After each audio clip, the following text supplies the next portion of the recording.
Là, je vais vous montrer comment brider donc un phare derrière un PVC armé. Donc là, on est sur une rénovation, mais ce qui vaut pour une rénovation vaut aussi pour le neuf. Ça sera fait exactement de la même manière.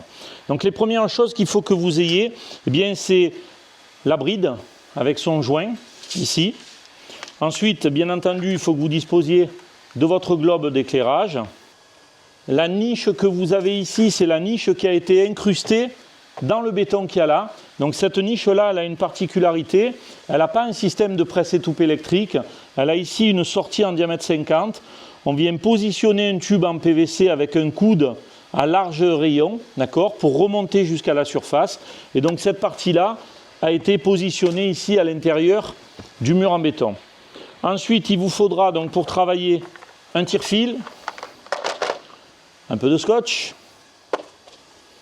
un tournevis cruciforme, un cutter, le sachet de vis donc, qui est fourni avec les ampoules, un pointeau et une visseuse. Donc ça y est, c'est parti, je vais vous montrer. Donc la première des choses, vous allez chercher où est votre élément. Alors c'est simple, quand on tape ici, on voit que c'est dur, et puis si on vient vers là, on voit que là, ça sonne creux. Donc on cherche avec ses mains, on voit que quand on appuie, eh bien, on a vraiment une partie molle. Alors ce qu'on fait, vous voyez, on rentre le cutter dedans, on n'a pas peur. Hein. Vous voyez, je viens de couper avec le cutter, on regarde là où on doit s'arrêter. Alors on cherche un petit peu l'endroit, là je viens de le trouver. On va aussi un petit peu plus loin de l'autre côté. Pareil pour là, on coupe, voilà. On cherche en haut, vous voyez, on voit bien la souplesse. On coupe aussi, voilà, on arrive. Voilà, là vous voyez que l'on a coupé vraiment le PVC armé et on retrouve le globe blanc qu'il y a dedans. Alors, ici ensuite, quand on retrouve le globe blanc, à l'intérieur, quand on regarde, alors vous à la caméra vous ne le verrez pas, mais vous allez voir en fait les petits trous qu'il y a ici. Donc je vais vous les montrer, on va les positionner sur la bride. Donc on enlève le scotch du joint, voilà, qui est là. Hop là, ça tient pas mal. On vient positionner notre joint. Alors on voit bien, hein, il y a des trous pour recevoir les vis, hein, donc les gros trous, hein, de ce côté on les voit mieux. D'accord. On vient positionner donc notre joint dessus, comme ceci, et il vient se coller. Donc il est double face, hein, il vient se coller. Et là voilà, notre bride elle est prête. À partir de là, du moment où notre bride est prête, on va ouvrir les vis. Donc quand on regarde les vis, on s'aperçoit qu'on a des vis de ce type-là, hein, qui sont des vis en inox, avec un embout en cruciforme. Et on a deux vis beaucoup plus longues, toujours en inox. Et cela, on verra après à quoi elles servent. Donc pour l'instant, on va se servir de cela. Donc à partir de là, on a récupéré nos vis, etc. On prend notre pointeau, qui est ici. Et on vient regarder à quel endroit il y a un trou. Alors c'est bien parce qu'on a tout l'espace pour regarder. On ne s'embête pas. Donc on regarde et puis là on se dit, bah tiens, ici j'ai un trou. Donc je prends mon pointeau, je prends à travers et je viens faire mon premier trou. Quand j'ai fait mon premier trou, bah, vu que c'est un cercle, hein, je ne m'embête pas. Je passe ma vis à travers, je la positionne comme cela, je prends ma visseuse et hop. Voilà, j'ai mis déjà une vis. Vous avez vu? Rien n'est grave. Voilà. À partir de là, rien n'est difficile, pardon. À partir de là, ben, on va rechercher une autre vis. Alors on fait la même chose. Là, on s'aperçoit qu'il y en a une. Donc on peut se servir du trou déjà qu'il y a de positionner à l'intérieur du cercle que l'on voit là. Et on vient faire le petit trou. À partir de là, la même chose. On prend la visseuse, on se positionne, hop, et c'est parti. Alors on ne serre pas trop, hein, juste un petit peu. On fera le serrage à la fin, je vais vous montrer. On recommence, on cherche un troisième petit luron. Il est ici. Et voilà. Et là, ben, ça va devenir après beaucoup plus simple. Puisque de toute manière, vu qu'on a des entr'axes respectés, on a mis les 3 premières vis. Donc là maintenant, on n'a plus de questions à se poser. On sait pertinemment que l'on va retrouver les autres à cet endroit-là. Donc qu'est-ce qu'on fait? On prend, on fait des pré-trous.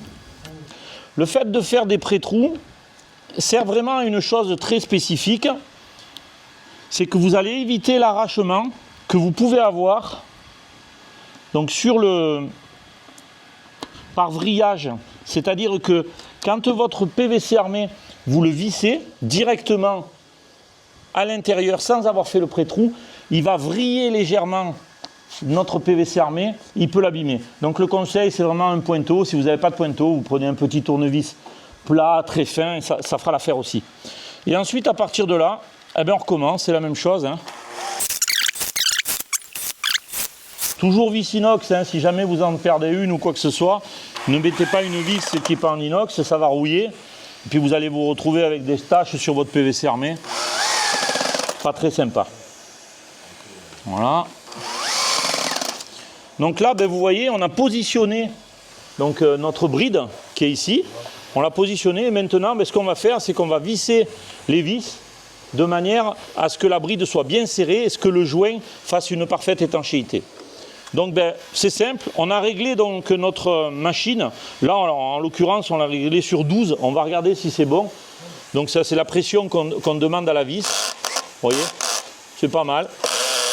Et on le fait surtout en quinconce, c'est-à-dire pas les une vis derrière l'autre, mais on fait un, en mettant celle-ci, puis celle-ci, puis celle-ci, et etc.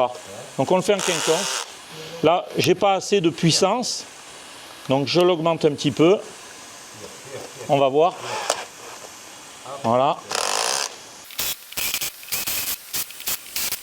Si j'ai pas assez de puissance, ben j'augmente. Des fois, il y en a qui sont un peu plus durs que d'autres. Voilà, ça y est, elle est partie. Et à la fin. Pour ce qui est de mon cas, moi à la fin, je les resserre toutes à la main. Je préfère, dans mon cas, serrer à la main. Je trouve un peu plus de... Je sais pas, ça me permet d'être à peu près certain du serrage, parce qu'on a un meilleur ressenti manuellement. Ce coup-ci, on peut serrer les uns derrière les autres. Hein. Le quinconce au début, c'est pour éviter de voiler la bride, parce qu'elle peut se voiler, elle peut casser. Donc c'est pour ça qu'on serre en quinconce. Donc là, on voit, hein, notre produit il est bien positionné, pas de problème. Donc à partir du moment où on a mis la bride, eh bien, on reprend notre cutter, hein, c'est la même chose, et on vient couper donc l'intérieur du PVC armé. Ce coup-ci, ben, on risque plus rien, hein, on risque plus d'abîmer, puisqu'on est contre le joint. Donc voilà.